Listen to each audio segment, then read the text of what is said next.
Jadi saya contohkan tadi Jawa Tengah, Jawa Timur, Jawa Barat ada syarat-syarat spesifik yang berbeda. Jadi terkadang TKI punya info dari sini, syaratnya ini berangkat ke tempat lain berbeda. Dan kemudian yang kedua itu belum soal perdebatan soal asuransi.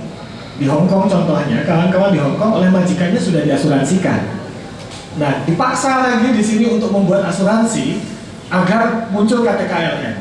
Jika tidak buat asuransi, KTKLN tidak keluar, bahkan tidak bisa keluar.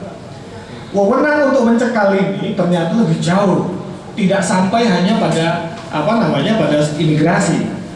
2 bulan yang lalu saya ingin melancong ke Hong Kong, bertemu dengan kawan-kawan untuk koordinasi.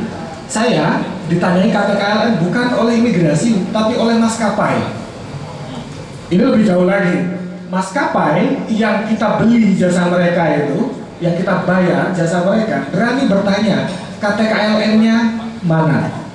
Garuda Indonesia. Garuda Indonesia pada saat itu. Dan banyak kasus yang kita tangani serupa, Garuda Indonesia bertanya KTKLN-nya mana. Secara prosedur sebenarnya tidak ada wewenang pihak swasta dalam konteks ini Garuda untuk bertanya persyaratan KTKLN, kecuali bertanya paspor karena mereka hendak keluar negeri semacam itu, tidak ada sambungannya. Bahkan sampai ke pihak di sektor swasta yang kita beli servisnya itu. Nah, kalau dengan Mbak Dian saya pikir sama dengan Pak Lamsah, sebanyak mungkin harus bertanya, Mbak. Sebanyak mungkin pihak, kalau bisa kelompok-kelompok yang terlibat langsung, yang butuh terhadap akses info ini yang bertanya. Saya pikir salah satu yang dibuat sulit adalah ketika orang selama ini lebih banyak bicara pengecualian. Seakan-akan lebih banyak yang dikecualikan daripada yang dibuka. Jadi negara akan sering bicara, oh itu dikecualikan, oh itu dikecualikan. Padahal belum tentu juga.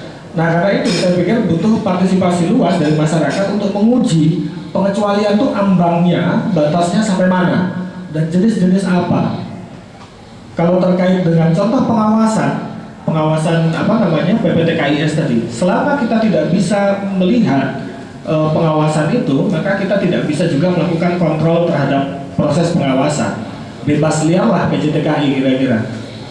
Yang mengawasi Kementerian, tapi kita tidak punya kontrol terhadap Kementerian bagaimana prosedur mereka. Nah, kira-kira ini salah satu silang